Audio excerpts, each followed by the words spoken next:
All right, all right, all right. Okay, so I haven't done a live episode before, I don't think.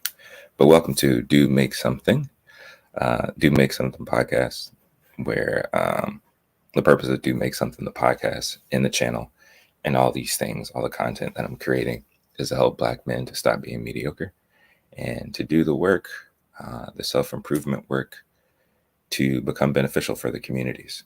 And we do that by discussing faith, creativity, art and culture, personal development, and mental health management.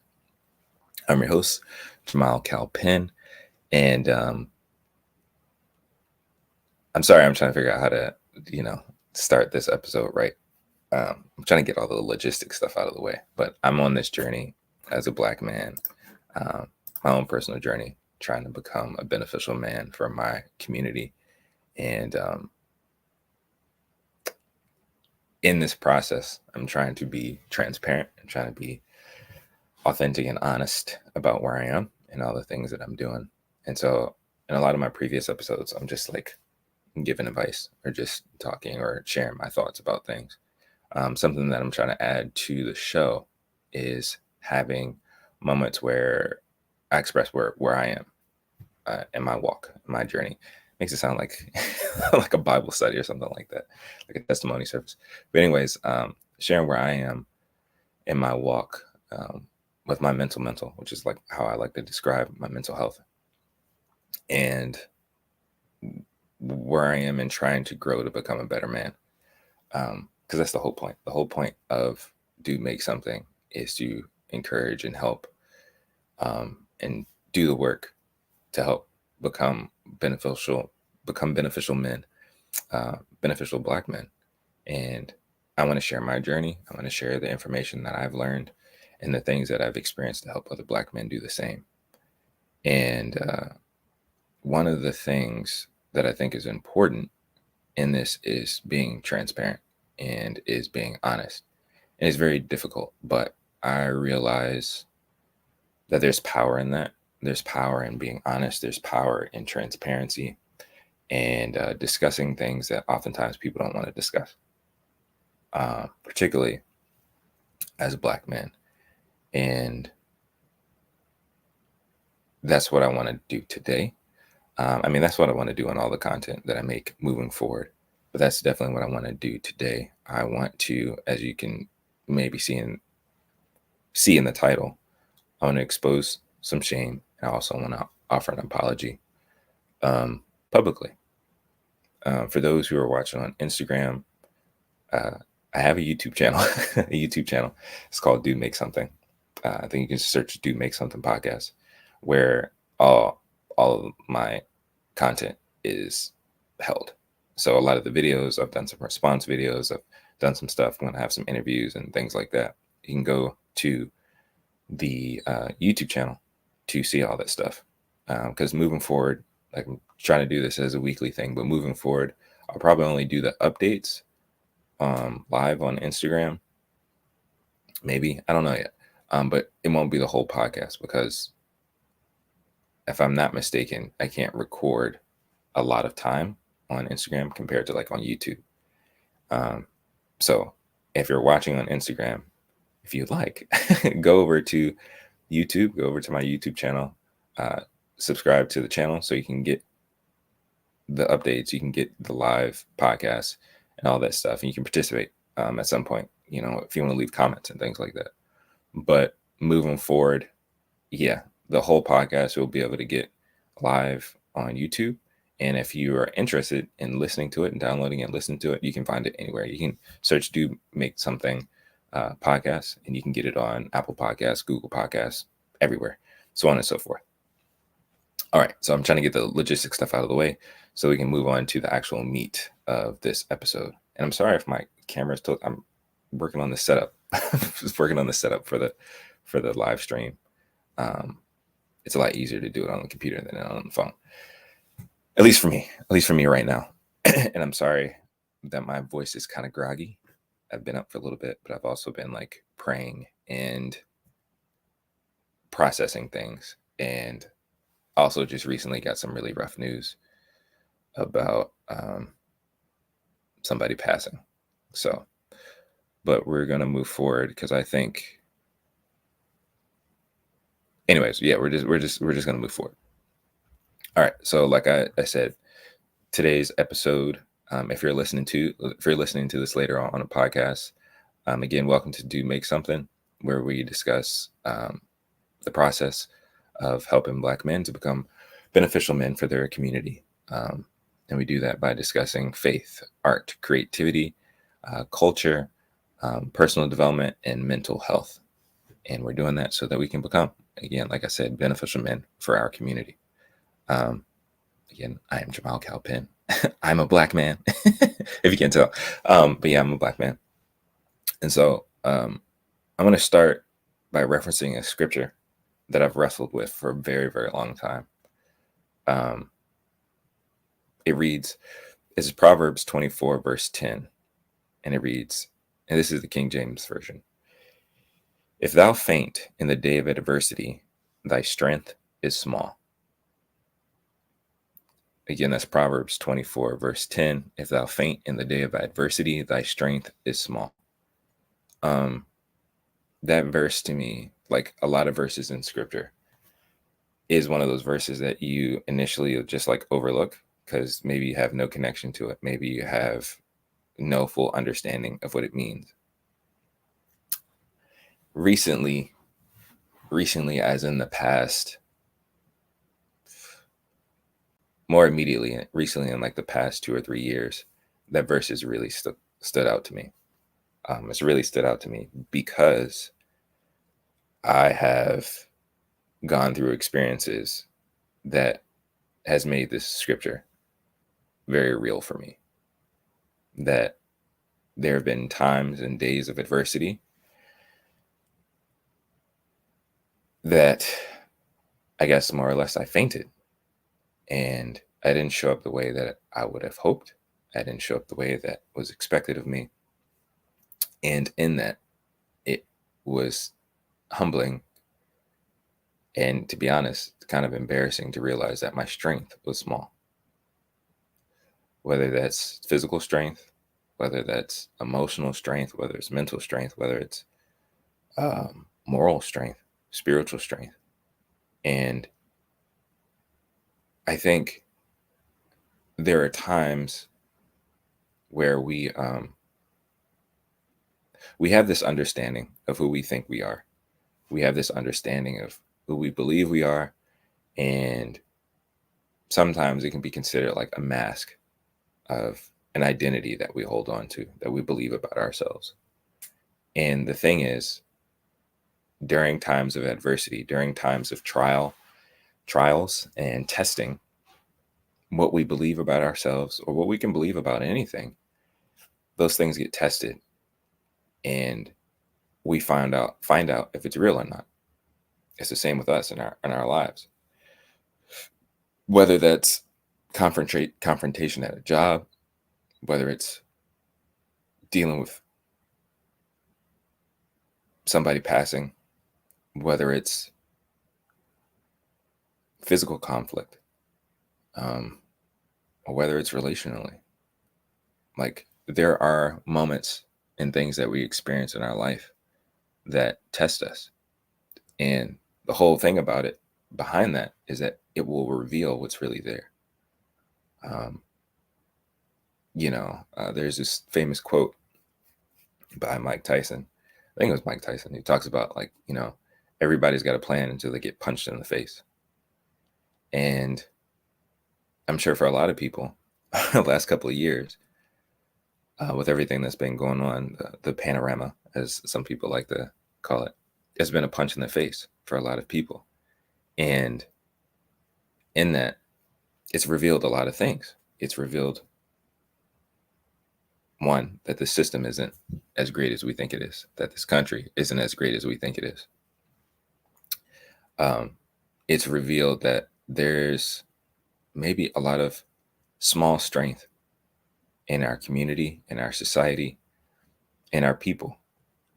I'm talking as a whole, but I'm starting to narrow down into the Black community because that's my audience. Black men is my target audience, who I'm trying to talk to. And it sucks because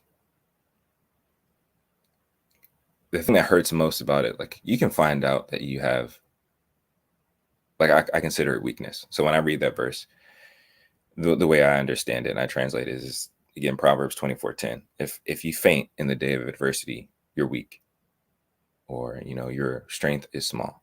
And weakness, is some exercise people would say, like, when that pain is just weakness leaving your body or whatever.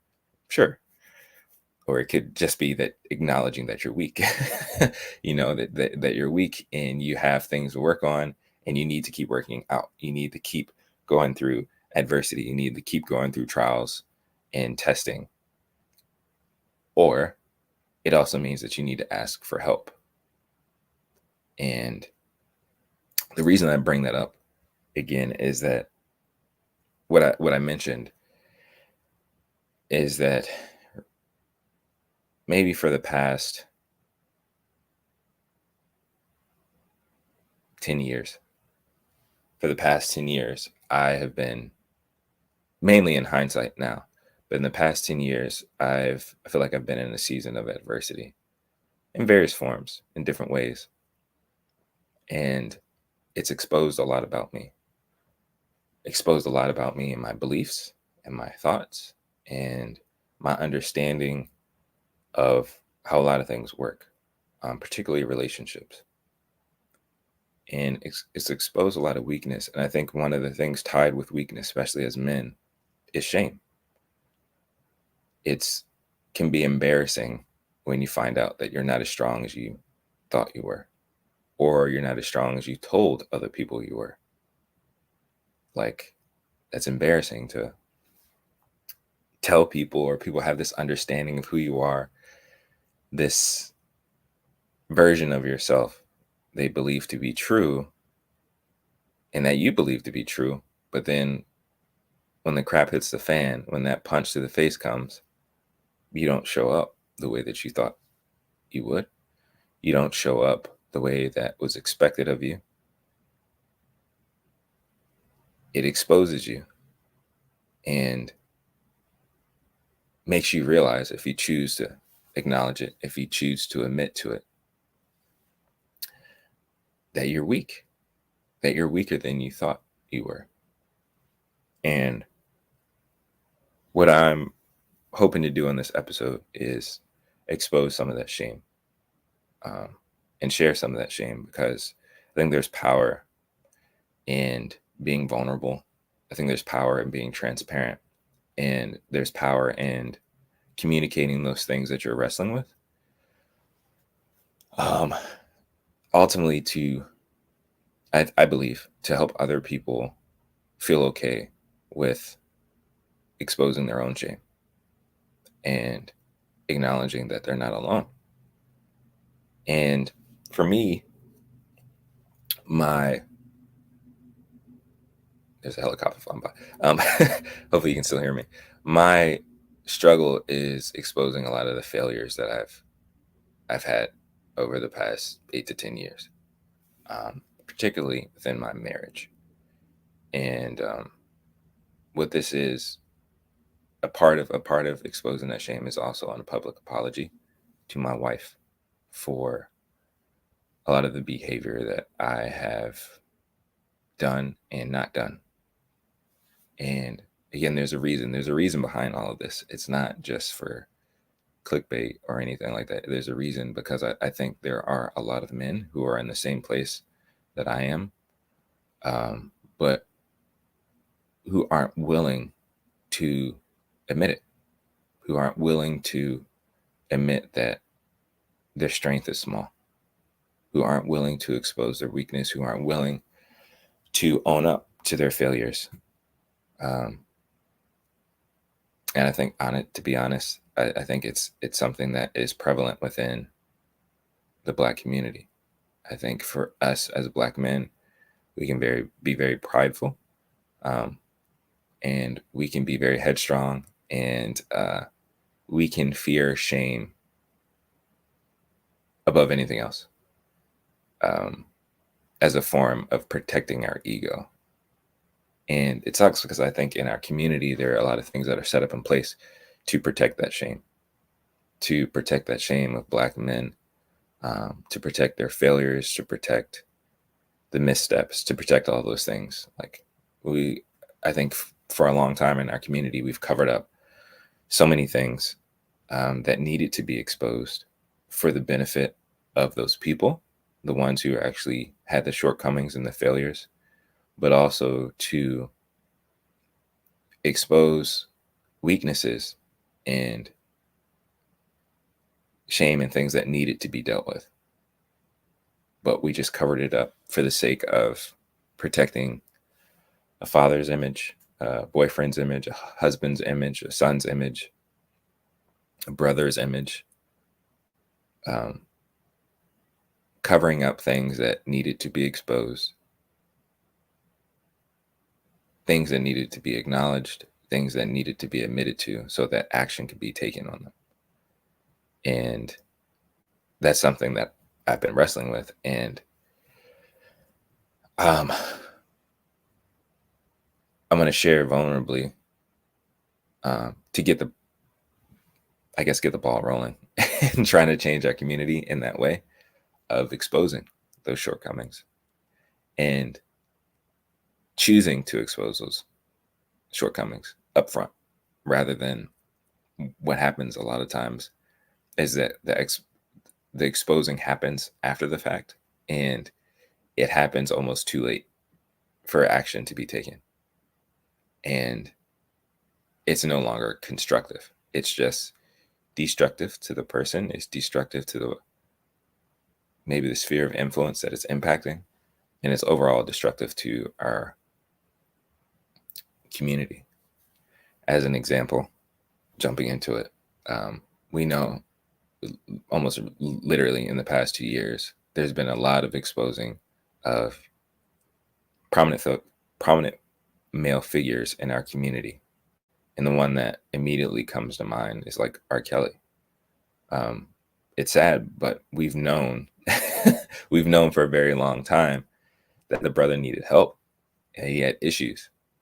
But because of his talent, because of his art, because of his creativity, and his celebrity, we covered up a lot of his stuff. We kind of just turned a blind eye to it.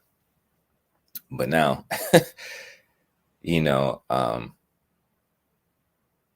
we allowed something that should have been addressed a long time ago to fester, to blow up, and now become devastating and hugely detrimental to our community. And the thing is, when we do expose shame, when we do acknowledge that maybe there's a brother or whatever that has issues, we oftentimes like to distance ourselves from them. But we know we live in a society that is hard to do that. If one of us messes up, we all get blamed for it. Sure, it's not ideal. It's not what we like. It's not what we wish. Like, we wish that didn't happen, because it goes both ways. When something bad happens, we all kind of take blame. But when something good happens, we all communally enjoy in it.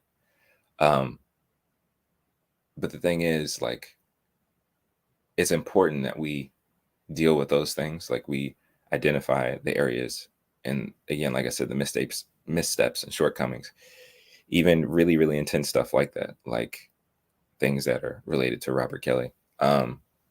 Those things needed to be exposed. Those things and needed to be acknowledged and admitted to and dealt with early. And oftentimes we wait and cover up and shame. We cover up the shame. We try to protect the image of something that honestly is a false image, that everything's good, we're not that bad, we're stronger than this, blah, blah, blah.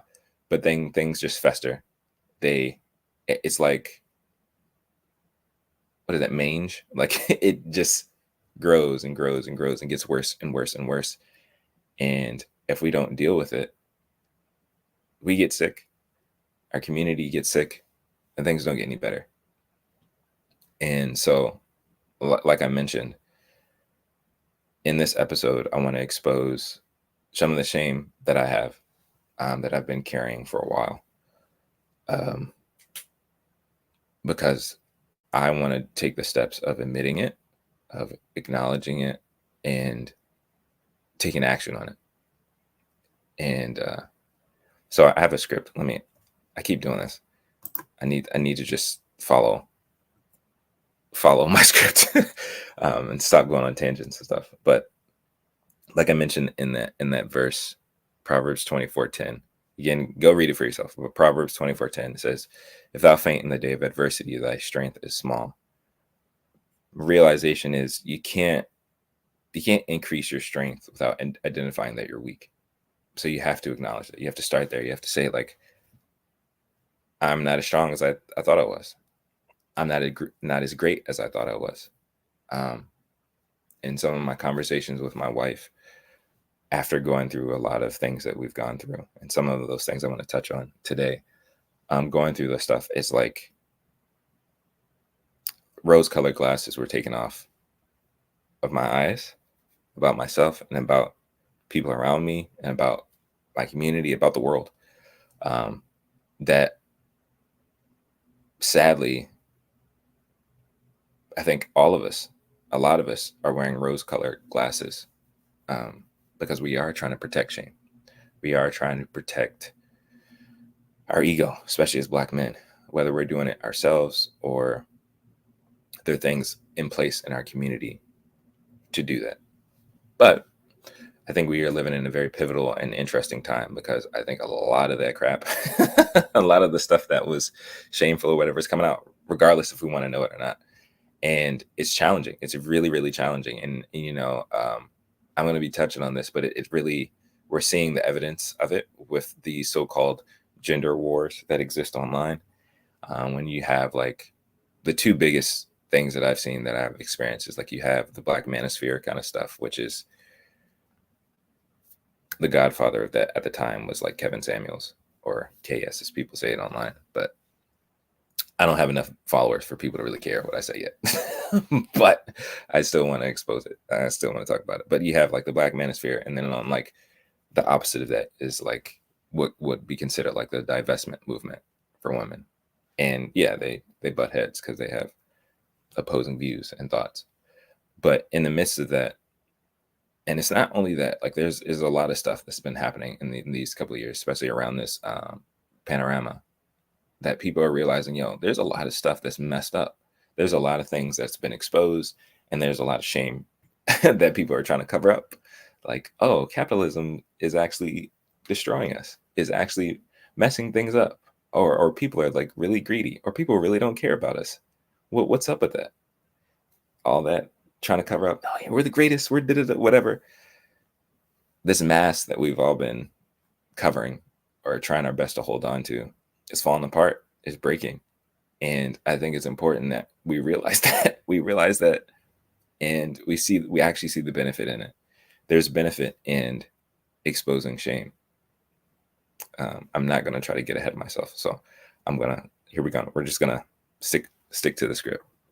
Already taking a lot of time. All right, here we go. In my personal journey to become a beneficial man and to leave mediocrity behind, it's important that I acknowledge where I am. With my podcast moving forward, I'm gonna have a segment where I share my current reality and journey, because I believe transparency and honesty is freeing, not only to me but to others. All right, I said that already. So there are a couple of things I want to pull out of the dark. First thing, the first thing is, like I mentioned, it goes back further than that, like past 8 to 10 years, I would say 15 years or whatever. In hindsight, I've realized that I've been an F boy.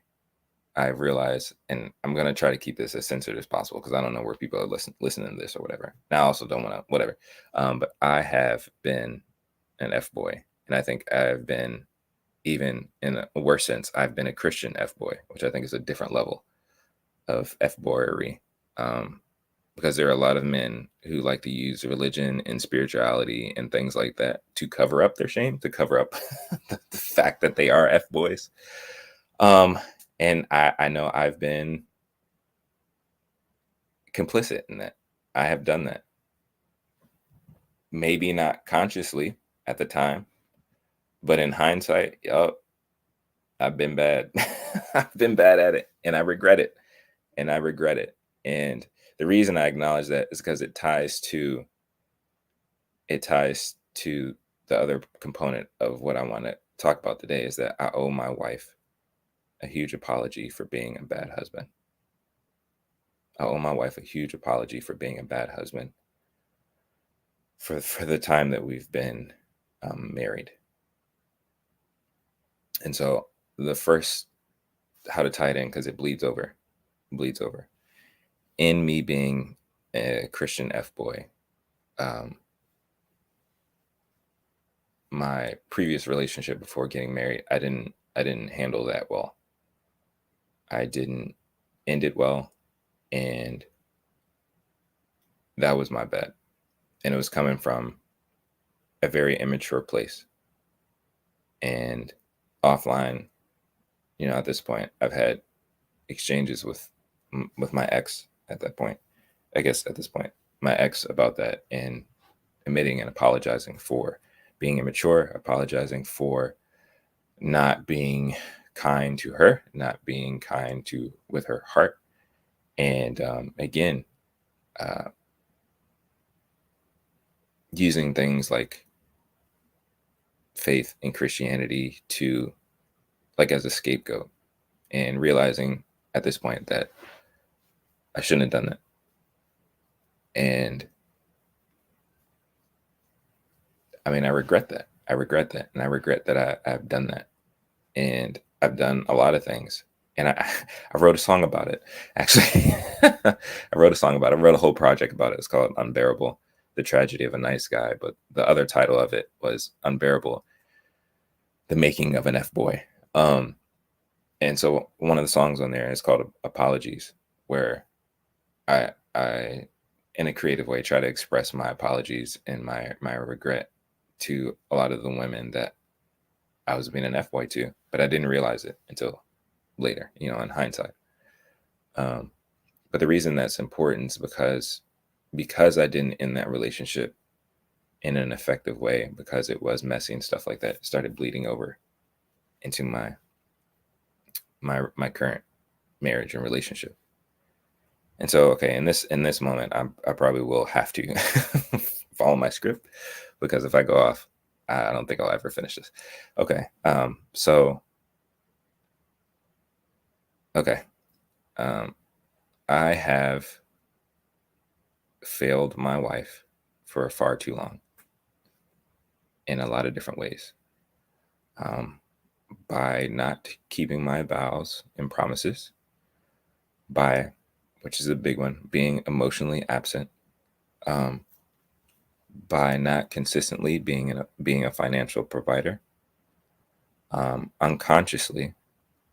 Um, this is this term that's used in the YouTube space, uh, where it's not only men, but where people mule or use women, particularly Black women, uh, for their benefit. So, in conversation yesterday, with my family, with my wife and my mother-in-law, you know what? Sorry, this is just a side note. I told you, I know I'm not supposed to go off tangent, but there's something that I noticed when I was working with a former coworker a few years ago. Whenever he would address and he's Latin. I can't remember exactly where he's from, but shout out to Luis, and I apologize if you see this, Luis, and I don't remember where you're from. But he would always address his mother-in-law as his mother in love, and I love that, and I want to start using that because I think that's beautiful. Like, and mother-in-law just sounds so cold and so negative. I don't like that. So I was having a conversation with my wife and my mother-in-law, but this idea of muling and using Black women for whatever. It can be finances, it can be political. And my wife was given the example of Stacey Abrams in that political space and trying to turn Georgia blue, and how she was used and she did all this work, but then didn't really reap any benefits from it, didn't get any acknowledgement, didn't get any of that stuff. And so the idea is, that which is again this part of the shame in our community, And I mean, I think American society in general is that Black women have been mules and being used as mules for a very long time, pretty much since the inception of this country. Um, so for me, unconsciously muling my wife and depending on her efforts financially, not protecting her. I'm listing things that I've done that I'm apologizing for. Not protecting her from ex friends, past relationships. Like, that's why I told you, me being a Christian F boy and not ending my previous relationship, that bleeding over to a new relationship and into my marriage. So, past relationships, not protecting her from family, um, my family, and at times, even her family, and even my own demons. So, things that I didn't realize I dealt with, um, and that I wrestle with.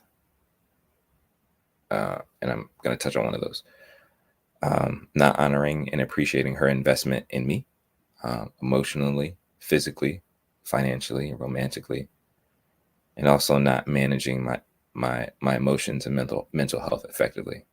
So being immature, and having challenging conversations or whatever, and having emotional outbursts and responding with anger, um, not communicating well, being stubborn, doing like silent treatment kind of stuff, really stupid stuff. Because I mean, it really is. It's really stupid. It's very immature. Um, but with a lot of that, it's hurtful. It's hurtful and harmful. And I've done a lot of that. I've done all of that. All those things I just listed, I've done. And like I said, I'm gonna follow the script. Um, I realized that if my wife divorced me tomorrow, she would be well in her rights to do so.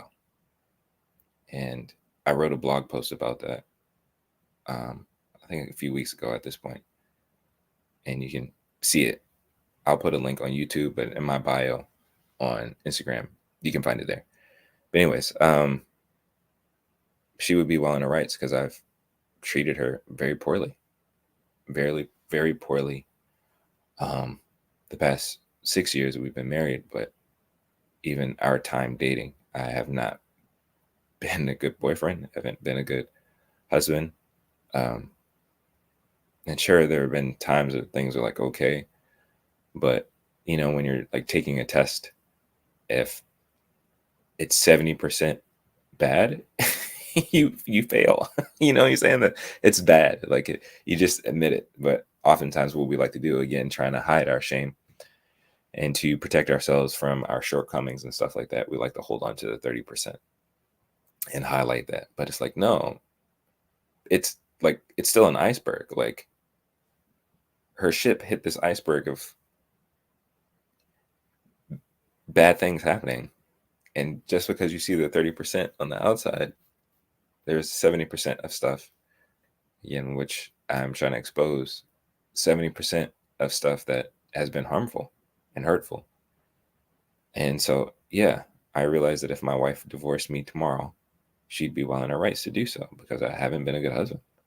Um, Ultimately, hopefully, we realize that marriage is a choice, is an agreement. And if one party isn't fulfilling their part, which has been my case, the other party can choose to bounce.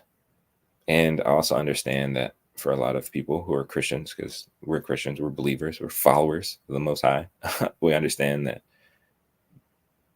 divorce is something that is a hot topic, um,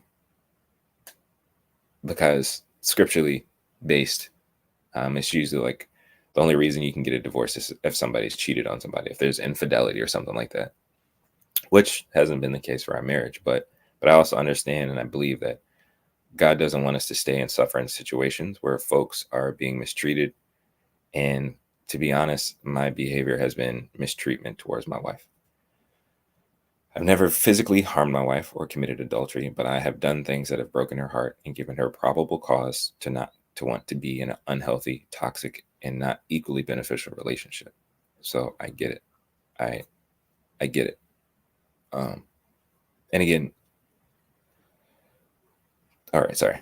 Let me keep going. Like I said, I stick with the script.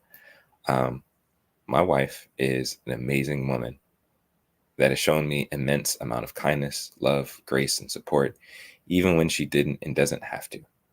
And for a long time, I've taken it for granted.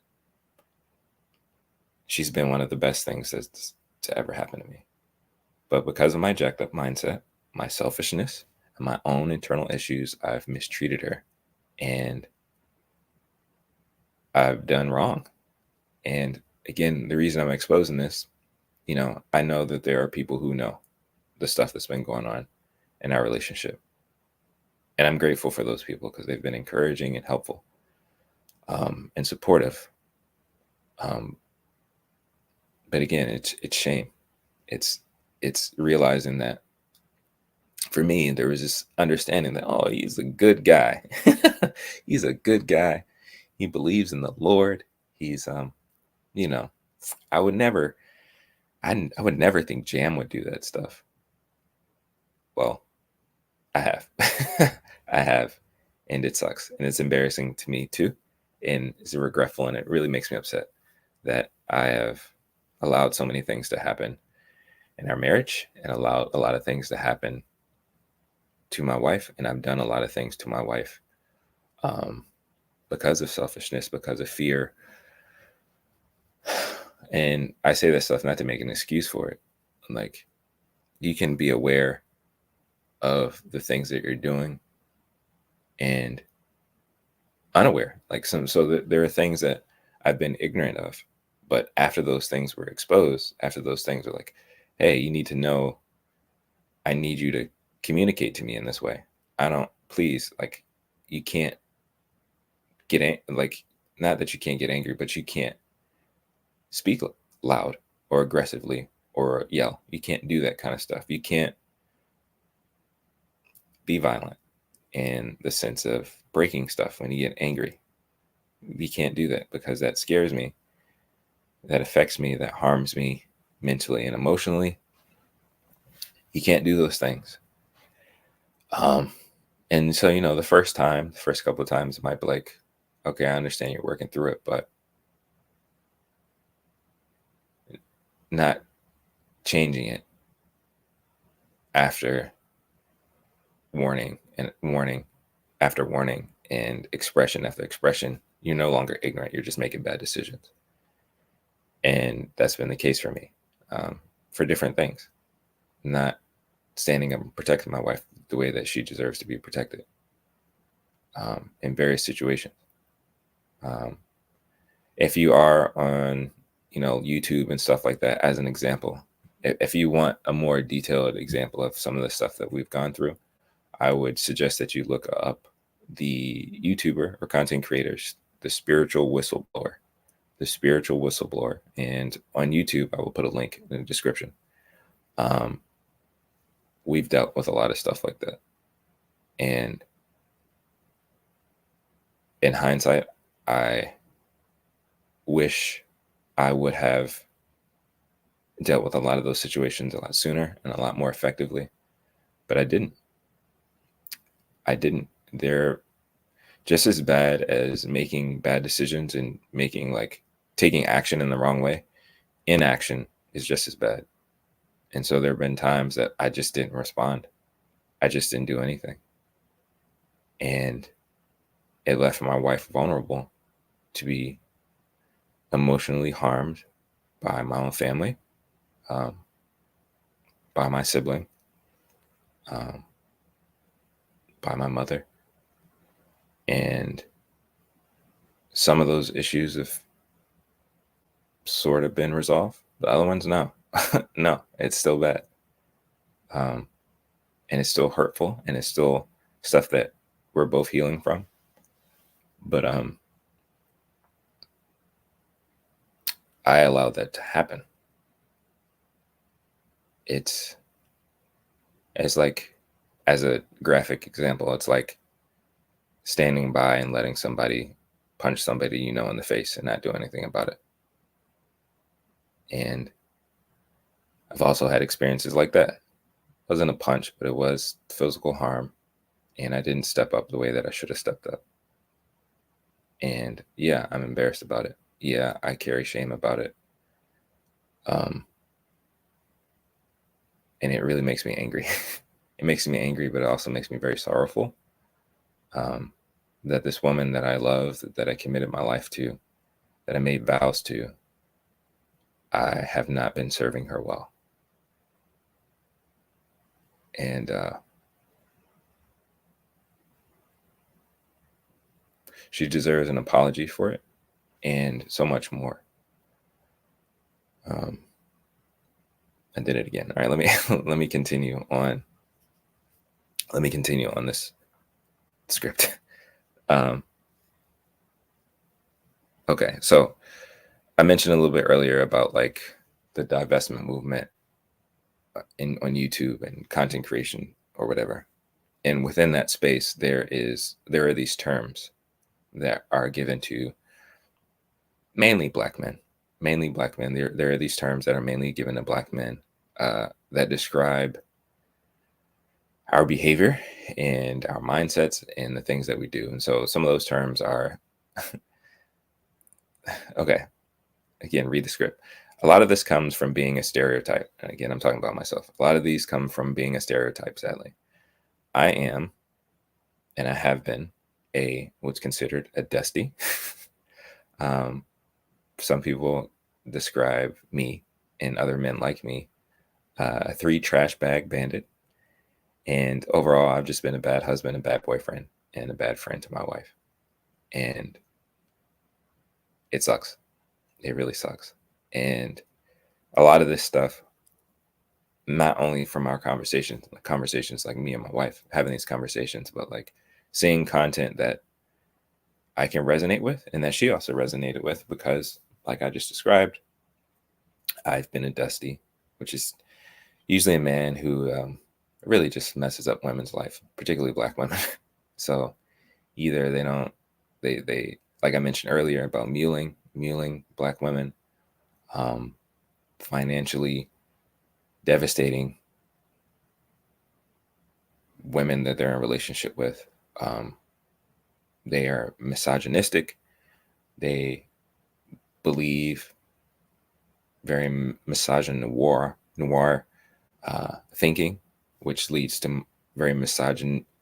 It's kind of hard. Misogynoiristic behavior, like black femicide, um, not protecting black women, not supporting black women, doing all kinds of stuff. But in our conversations and going through a lot of this stuff, me and my wife going through a lot of this stuff, been exposed to a lot of content of other women, other black women who have dealt with similar stuff. And some of those content creators are Lexus Exodus, Mahogany Pink, and Cynthia G are just three that I'm naming off the top of my head. Or actually, I wrote it down. But these are three that have stood out. But there are more. There are more. And for a lot of these women, sadly, they encourage black women to divest or to move away, separate, cut themselves off from the black community because of men like me who have not been loving, who have not been kind, who have not been supportive, who have been detrimental and destructive to their relationship with black women.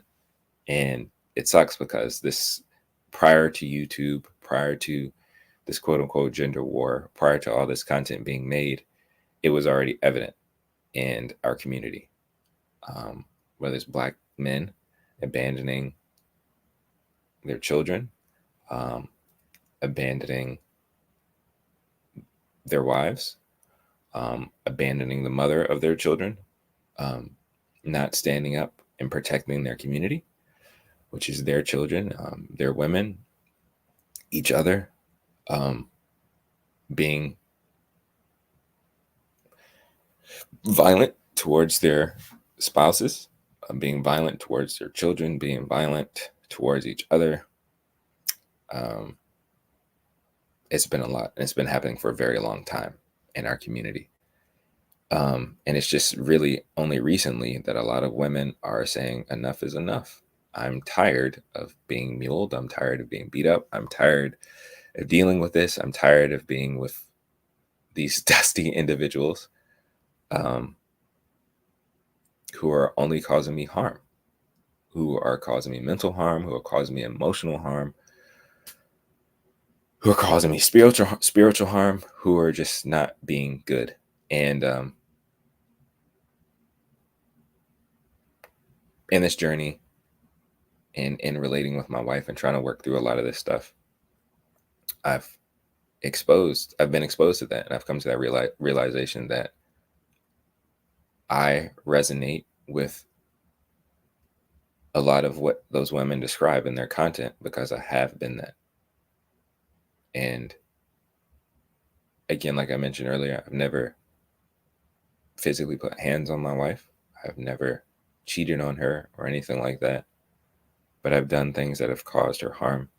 I have been in places where I wasn't doing my part to financially provide.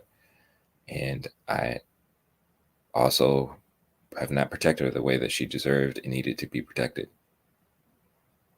And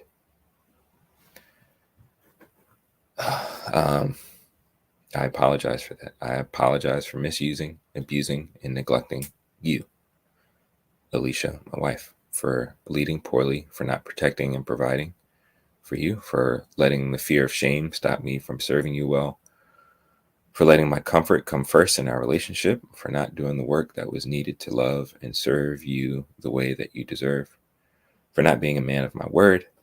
And it grieves me that I've failed in what I thought I was a good man. I'm more specifically a good husband. And darling, I apologize for mistreating the good thing that you are, that I believe God gave me. I apologize for not treating you the way you deserve and the way I promised I would treat you. I apologize for not serving you as Christ does the church. I apologize for not dealing with my issues earlier and doing the internal healing so that I can be in a better position to serve you. Scripture says, it's Ephesians 5:28. I believe, I should have wrote that down in notes, but I believe that's like, love your wife like Christ loved the church, give yourself up for her and stuff. I didn't do that. I haven't done that. And it's also the one that like every husband loves his wife like he loves himself, protects her, nourishes her, and takes care of, because, she's part of your body. So if you love yourself, you're going to love your wife because she's part of your body, and you're going to take care of her and you're going to love her. And I didn't do that because I haven't loved myself. And so I've done a terrible job at loving you. And I sincerely and deeply apologize for embarrassing you and leaving you to carry our relationship alone for a very long time. I apologize for not showing up the way you needed me to, in many, many instances and cases. And like I mentioned earlier, like in a lot of the situations, I know there would probably be some people like, if we were to get a divorce, some people want to blame my wife or say like, oh no, she's like the bad guy in the situation, or she should have stayed around. She should have continued to fight or whatever. My wife has shown me so much grace, so much love, so much support, so much kindness. And like I mentioned earlier, and like I mentioned in my blog post, if she were to leave me, I would understand, because I've been a dusty. I've been a 3 trash bag bandit. I've been not good to her. And with any apology, the part that matters most is change behavior. So in taking steps to move forward, I'm choosing to expose my shame, choosing to acknowledge my weakness so that I can start changing and showing up the way that's beneficial to serve her, to serve you, Alicia, as a beneficial husband. And again, this is the public apology. I've had conversations with my wife, and so that's something that we're working on or whatever. But to tie it back to what I was talking about earlier, there's power in exposing shame. And one of the reasons that I want to do this publicly is, one, because she deserves it. People need to know that my wife is amazing. And if you didn't know that, you just haven't gotten to know her yet. There are a lot of people who like to make assumptions about her and come to conclusions, and they don't know her. They don't know her, and I choose not to know her. And but she's amazing. She's absolutely amazing. And again, I regret and I'm remorseful that I haven't done a great job at appreciating her and loving her the way that she deserves. And I own it. Like, that's my fault. I acknowledge that I have been bad, and I admit that I have been bad. And again, so the other reason is that I believe that there are a lot of other men who may be in similar situations, maybe not exactly, maybe not in exact, detail by detail, being in situations where ex-friends have needed to be checked, family members needed to be checked, and they were left unchecked, or we're financially draining your wife, or being dependent on her, or you're self-sabotaging yourself and ultimately impacting the unit as a whole. There have been times that I've tried to create something or we're working on something together, and because of my shame, because of my fear, because of my bad thinking, I self-sabotage it. I mess stuff up. Um, when all we were trying to do was build something. All she was trying to do was serve and help and benefit the whole. And I jacked it up. And I am regretful for that, remorseful for that, sorrowful for that. And I apologize. And again, I think it's important to expose that, because I believe there are other men who are in the same position or have been in the same position, but they won't admit it. They won't admit it. They won't apologize. They won't acknowledge that they've actually done something wrong. And they're too afraid of the shame, whether to come out publicly or even privately, to admit that, no, I've done wrong. I've mistreated you wrong. And I think, sadly, it's a detriment to our whole community. I think as Black men in general, and I know that there are people who might watch this who are going to fight back and be like, no, it's not all Black men. Well, if it's the majority, then it is. If it's the majority, I'm sorry, that's just what the case is. Like, the majority of the Black men in our community have not served our community well. We have not done right by our children. I don't have any kids, but by our, youth. And we haven't done right by our women. We haven't. We've not stood up for them, not protected them, not done what we needed to do. We've been dusty. We've been not men, not good men. And I think we need to expose that. We need to admit that. We need to acknowledge that, so that we can actually take action in changing that. So that's why I find it important to do that. Again, because my wife deserves it, but because we need to expose that shame in our community so that we can grow, so that we can actually fix things and actually make things better for our people. And I'm very specific about the Black community. That's what I mean. Like, as Black men, we need to start addressing our issues so that we can be healthier and be more beneficial for our community. Like I mentioned, I am a Dusty. I have been a 3 trash bag bandit, and I've been a bad husband, bad boyfriend, and a bad friend to my wife. And in those terms, I recognize myself in all of those examples. Again, if you go to a lot of those content creators' channels, you'll see, like, I recognize myself in that stuff. And because I have been that, because I am that, and it grieves me and it leads me to want to discuss and work on this issue in my own life. I desire to share my journey to help other Black men to not stay mediocre and to not let shame and fear and all those things and pride and ego stop us from actually being beneficial. There's a scripture, I think it's in Ephesians, that talks about that, like, particularly for husbands, that you're supposed to love your wives and live with them according to knowledge. And that means that every woman is different, and your wife is different from your brother's wife or whatever. And that requires you to not hold on to what you believe or think is right, but to actually pay attention to the person that you're serving. Pay attention to the woman that you're in a relationship with and love her the way that she needs to be loved. I think the same thing applies to our community. We have to pay attention to what's happening around us, um, and cater to that, not sticking to traditions, not sticking to these old beliefs or this is how it used to be. No, we need to deal with how it is now.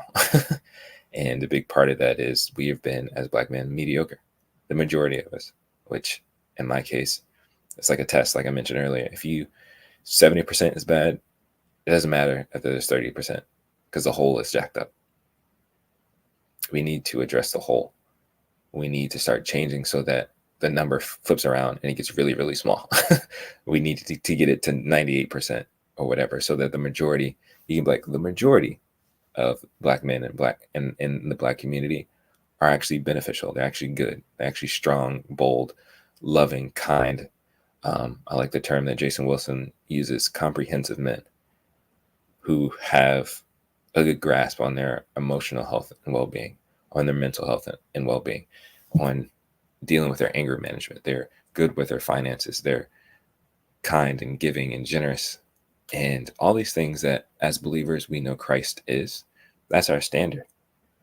Whether whether you're a Christian or not, I think Jesus is the standard, particularly for men. All right, sorry, I got off tangent again. We've allowed Black men, we've allowed the fear of shame to hide our faults and failures, to protect an image, which honestly is an image that's a lie and not real. It hurts.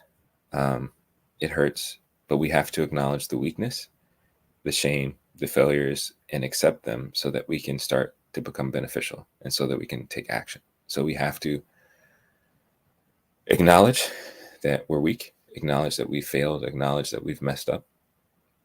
We have to admit to it, and we have to take action. And for me, I believe that starts with addressing and changing our thoughts so we can have better beliefs that lead to better behavior. There are many men who fit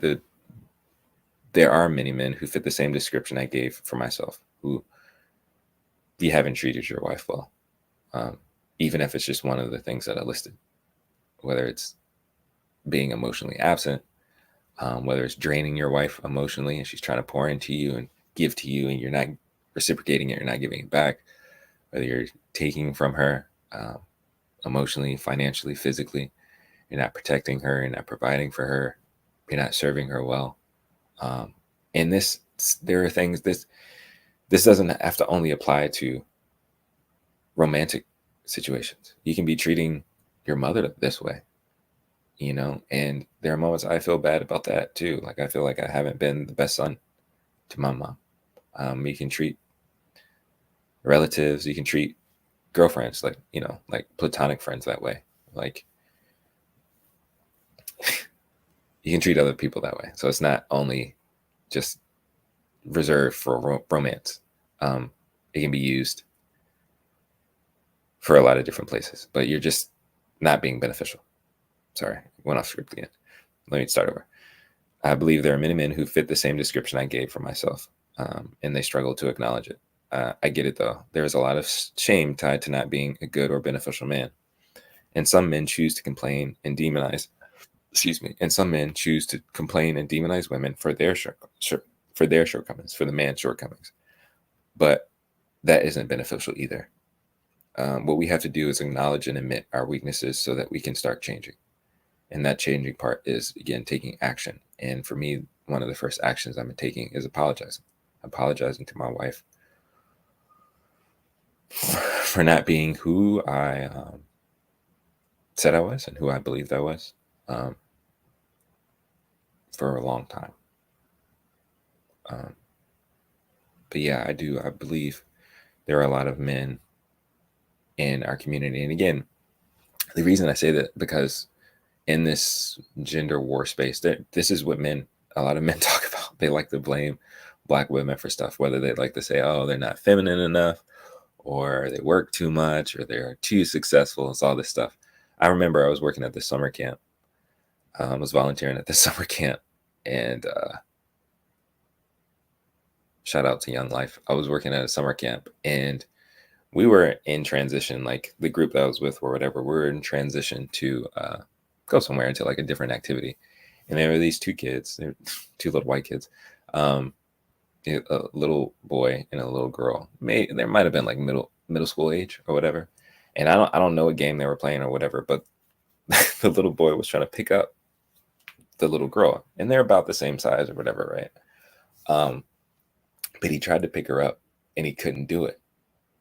And what he said was, either, I don't know if she was like, you can't pick me up or whatever, but he was like, no, I can't because you're too fat. And yo, that joint broke my heart, because the reality is, which is the case, and I think for our community and for a lot of men who are wrestling with stuff like me, um, the reality is just you're not strong enough. And it's okay. Like, it's okay to admit that I'm not strong enough, that I have shortcomings, that maybe I'm not capable to do it right now. But oftentimes, because we are ashamed to admit that we are weak, that our strength is small, we choose to point the finger and say, it's your fault. And again, it's the same thing that's been happening since the beginning of time, the way we understand it, at least as believers, as Christians. Adam did to Eve. It's this woman that you gave me. It's her fault. I'm of the belief that if Adam owned up to a shame and admitted it to the Most High, that the story would be completely different. And with that, again, I think it's important that we expose our shame so that we can change this story. And as Black men, we need to do that. We need to acknowledge the places that we've messed up. We need to acknowledge where we've failed those in our community. And it can even be failing a brother, not holding them accountable, not being honest with them, but, excusing their behavior when really they should have been checked. Like, yo, you're being an F-boy right now. Stop treating this woman like this. Or, yo, why are you lying on these PPP loans? Like PPP loans. Like, why are you doing this? Why are you acting this way? Like, it starts with acknowledging it, admitting that there's something wrong, and then taking action. And I think as men, that's something we need to do.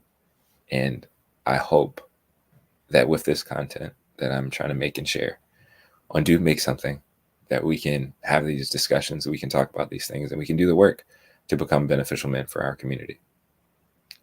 But it starts with that. It starts with acknowledging where we are, admitting to where we are, and then taking action.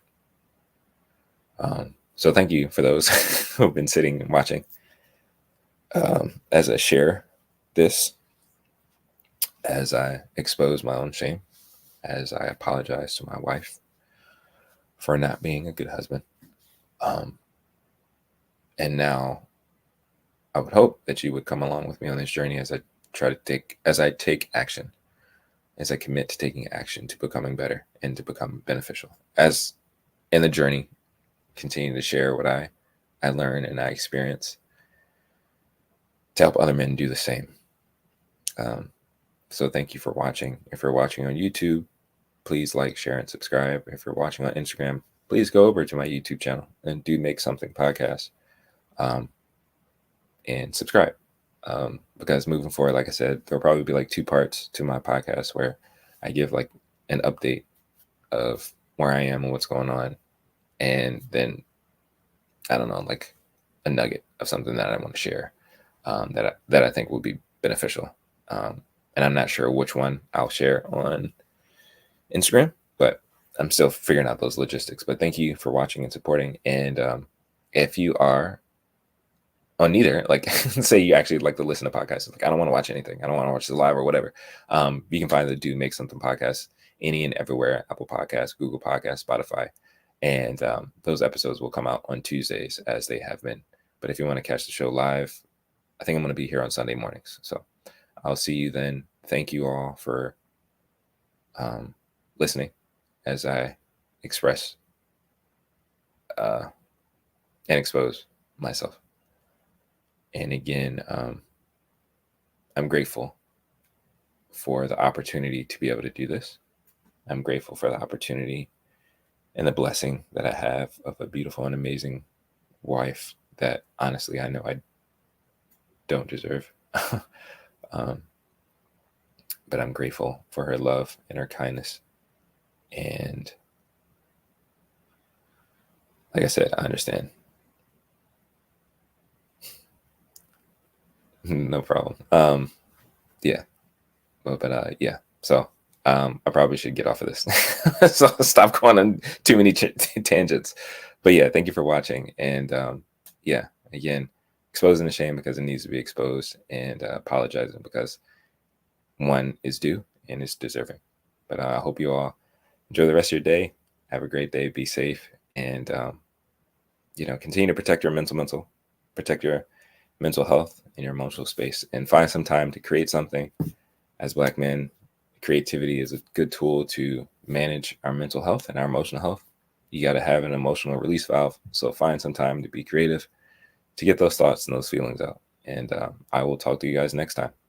Peace. Thanks for watching. I'm going to stop it here. See ya.